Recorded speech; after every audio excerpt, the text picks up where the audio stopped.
All right, everybody, welcome back to the Winona State Football Players Association podcast. Today, I am joined by our athletic director at Winona State, Eric Schoh. Thanks for being with us, Eric. Thanks for having me on. Good to see you. Why don't you, I've known you a long time. I know all of your background and secrets, if you will, but why don't you just give the audience a little taste of your background, your history, and what brought you to Winona State? Okay, I grew up in La Crescent, Minnesota, which is just 24 miles down the road, according to the sign right on the edge of Winona. I went to school at Iowa State, did my undergrad and master's both there. My first job in college athletics was at Montana State University Billings. From there, I worked for a private company for a little while, which led me to a job at the University of South Dakota. I was the associate AD there for 4 years. Went from there to Cal State Bakersfield for a couple of years, and then had the opportunity to get my first athletic director job at Wayne State College in Wayne, Nebraska, and was the AD there for 8 years. And so when Larry Holstead announced his retirement, I reached out right away to Winona State, since I grew up just down the road, and my wife is from Iowa, straight south of here, a couple hours. So was a really good fit for us, kind of a move home. And just on the tail end of my 11th year here at Winona State. So I've been an AD in the Northern Sun Conference now for 19 years. Awesome. What, other than being home, what about Winona State drew you back? Like, what was there something about the university or the campus? Do you remember that kind of trigger for you, or is like, this is a place I want to work and I want to make even better? Yeah, well, I think Winona State's always been, from an athletic department standpoint, committed to being highly successful, competing for championships. And when I came here, we talked about the mission statement of graduate champions. And that's what Winona State was doing. We just put a little 2-word phrase on it, and have been trying to do that. I think the people around here, obviously, when people come to campus, they're amazed at how beautiful the scenery is with the bluffs and the rivers. Growing up in this area, I always tell people you kind of take it for granted. When you're a kid growing up, you think the whole world is like where you are. And so I would meet people from different parts of the Midwest or anywhere in the country that knew this area and be like, oh, that's a really beautiful part of the country. And it wasn't until I had a wife and 3 kids that I was coming down I-90 into the river valley and looked around, and I was like, oh, that's what people mean when they say this is a beautiful part of the country, because I'd been other places and seen what other geography looked like, and realized I shouldn't take for granted what this place was. And then, probably the most important thing I think you look at when you're looking to take a job is, who are the people that you're going to be around, and the people were amazing and continue to be amazing. I love coming to work every day and seeing our coaches and our student athletes in the hallways. It's what energizes me. So I think there was a lot of things that went into it besides it was moving home.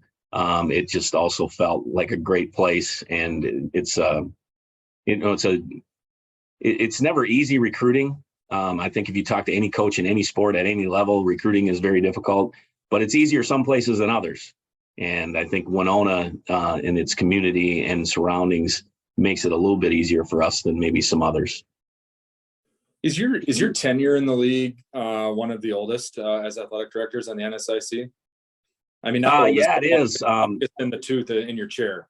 Yeah. I mean, you got a little gray in the beard, but you've been around now. I mean, is it 2008? When did you get hired at Winona? 2012. 12. Okay. So this is year 11, and I started at Wayne State in 2004. The AD at Crookston started a little bit before me, and she's been at Crookston the entire time. So she's the longest tenured in the league. And then Kevin Beisman at Mankato, they were in the North Central Conference before joining our league. So I think he's been an AD longer than me, but not longer in the Northern Sun Conference. So yeah, sometimes they call me and see if I can remember the history of why we did something, and it's getting harder to remember what I had for lunch yesterday. So sometimes I'm not so helpful in that. But yeah, I've seen a lot of changes. When I got in the league, we were 8 schools. And then we went to 10, then we went to 14, then we went to 16. And of course, next year we'll be down to 15 with Upper Iowa leaving. Yeah, so let's talk about that for a minute. What do you see happening outside looking in as an administrator at Winona State and athletics department? What do you think the future of the Northern Sun is? Do you think we go back to 16? Do you think we lose a couple, maybe going up in a division? Where do you see it maybe 5 years from now? Well, it's a moving target for sure.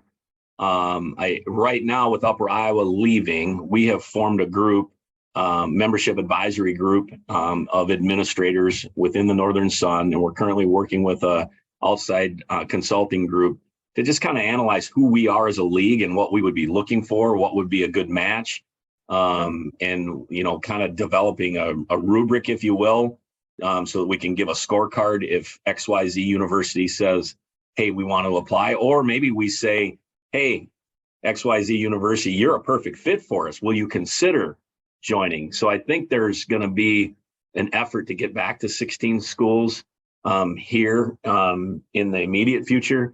There have been at least 2 schools that have contacted our conference office and said, hey, are you looking to go back to 16? Because if you are, we could possibly be interested.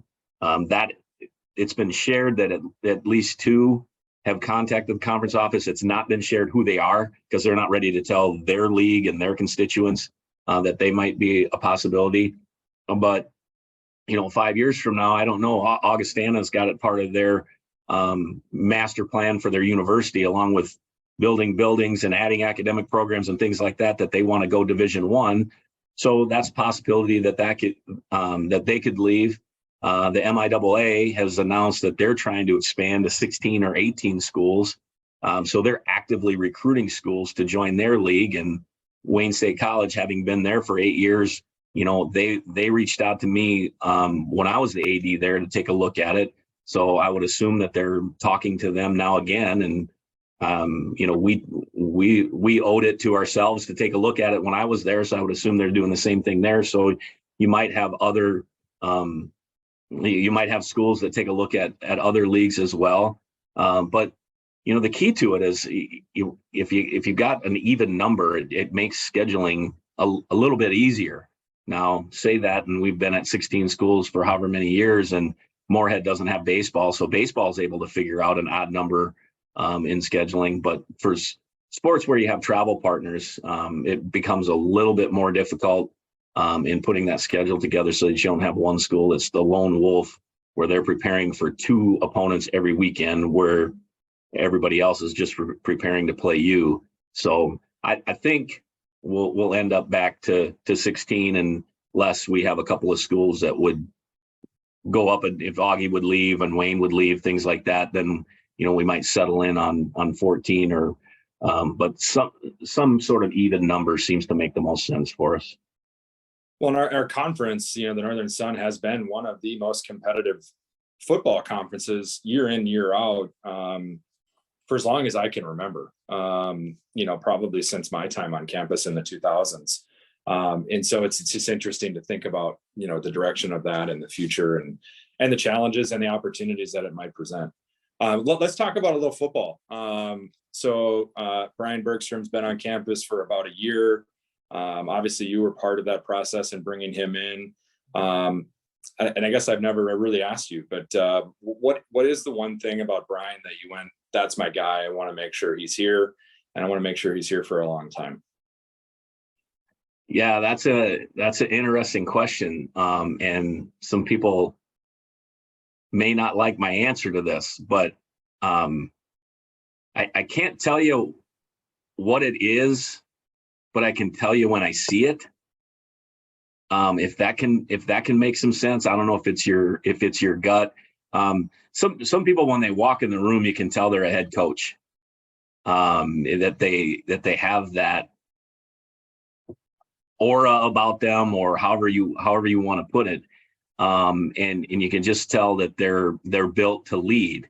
And I think in the things that Coach Bergstrom said, first of all, when I hire a head coach, I don't ever talk to him about X's and O's. I don't care what offense he runs. I don't care what defense he runs. I don't I only know what I've learned watching TV, like every other armchair quarterback, which means I'm terribly underqualified to be in that conversation.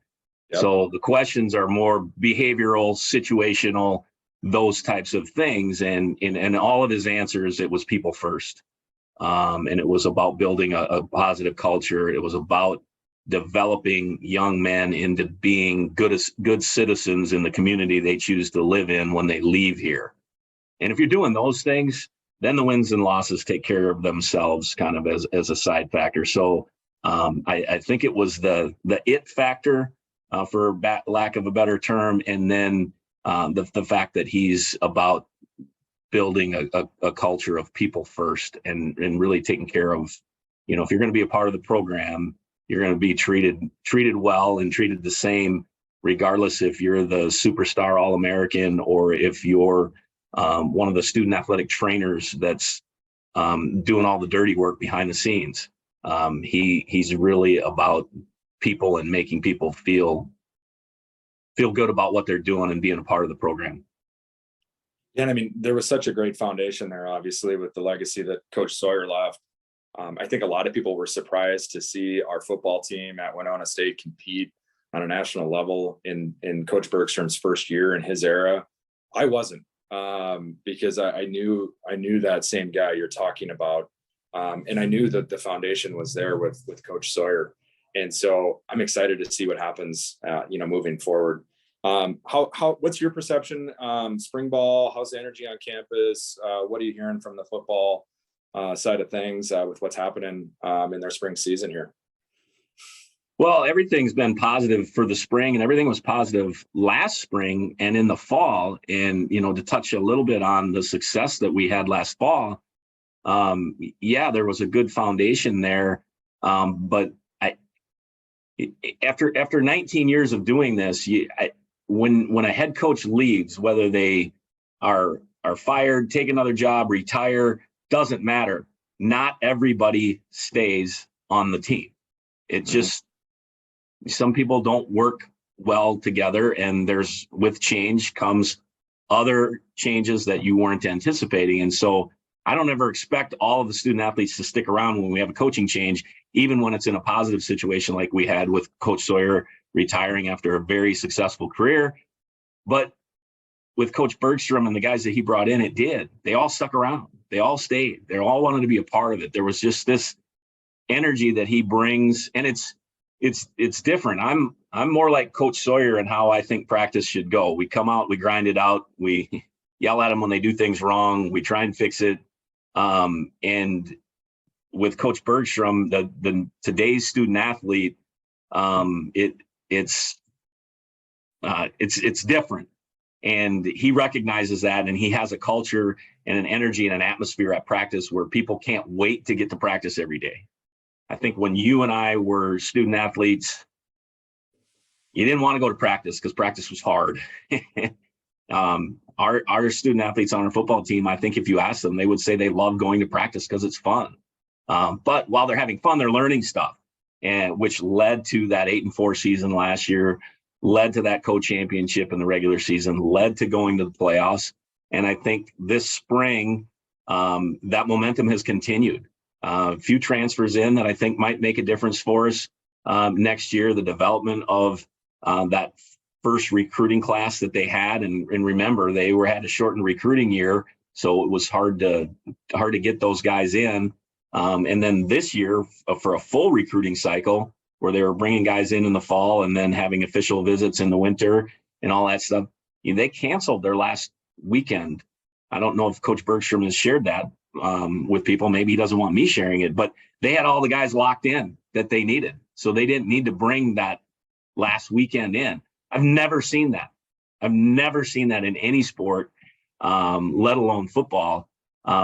So that's a tribute to how they're recruiting, what they're doing, the time they're spending off campus, the time they're spending with potential student athletes and their families and those things.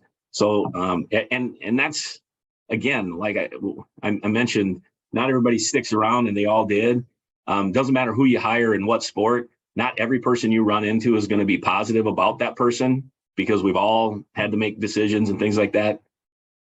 With Coach Bergstrom, I've yet to find anybody who says anything bad about the guy. Everybody has a positive experience with him. So, I mean, it's a pretty unique situation. And in my mind, we're set up to do some pretty special things. Yeah, we're excited for the fall for sure. Spring game next weekend, April 22nd. There's going to be a game day experience, I believe, correct? Yes. The tail up. Obviously, the athletics department and several departments on campus are very involved in game day experience. The FPA has been involved in bringing that to the table and getting it off the ground with you guys as partners.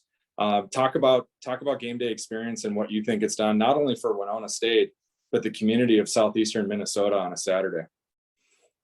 Yeah, it's really taken off and become what we had envisioned from the beginning. You know, hey, wouldn't it be great if we could? And there were some naysayers along the way. You know, well, how's that ever going to happen in Winona? And it's really been, like you said, the efforts of a lot of people. You know, without the FPA leading the charge and being there on game days and rallying the football alums specifically, I don't think that we get to where we are now, where we're having a spring game day experience without the leadership of our advancement and alumni departments. Tracy Hale specifically, you know, she wasn't sitting in her office just hoping there was one more big thing that she could lead the charge on.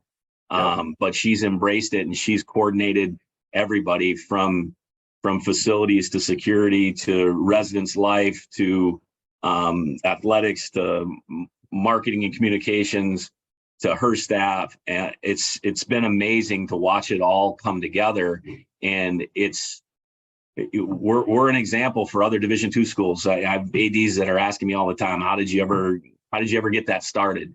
And you know, it started with an idea.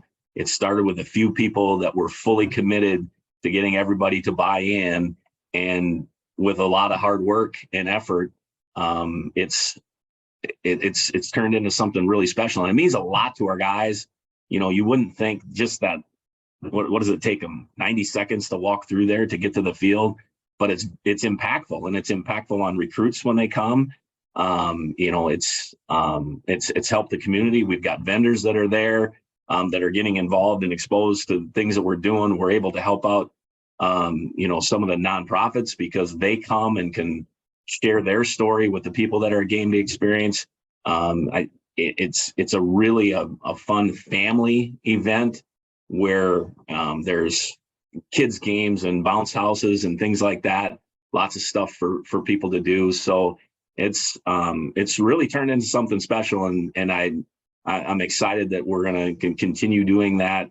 And who knows, you know, Winona's not that much different than every other place in America.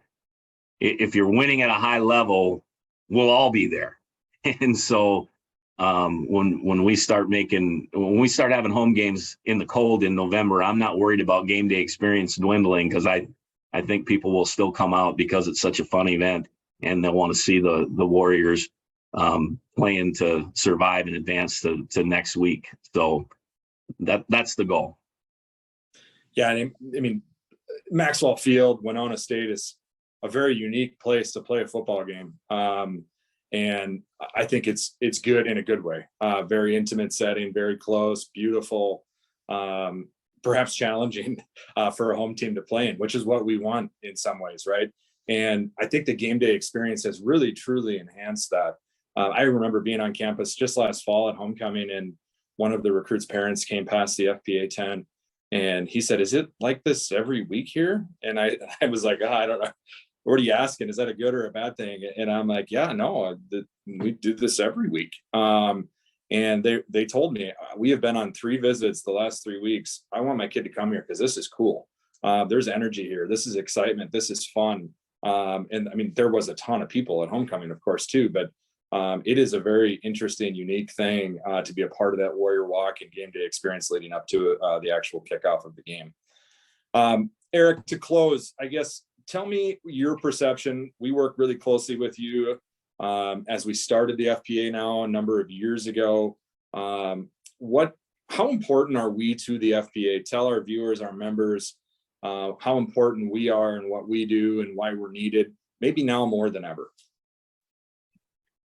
Well, it's in Division II, we don't have the staff that you see at Division I's with, they sometimes in their marketing and fundraising areas have as many staff members as we have in our entire department. So it's they're able to do more things for outreach and engagement with their alums, where, we're trying to figure out how we pull off what's going on tomorrow. And really struggling to do that. And so the whole concept of the FPA to engage alums to where they know what's going on with the program, they stay connected, get involved, come to game day experience, come to games, those types of things. And then it's kind of morphed into a fundraising entity of our department. And that's not really what it was ever designed to do. But with enrollment shrinking and budgets getting tighter and tighter, it's a necessary evil to have that financial support from outside groups. So there's no question our program looks very, very, very different, and not in a good way, without the FPA. So truly, thank you to everybody that helped get this going and that helps sustain it by being a member and being involved, because we're not who you see us today without it. And also know that there are ADs calling me on a regular basis saying, "Hey, I heard you have this alumni group. How does that work?"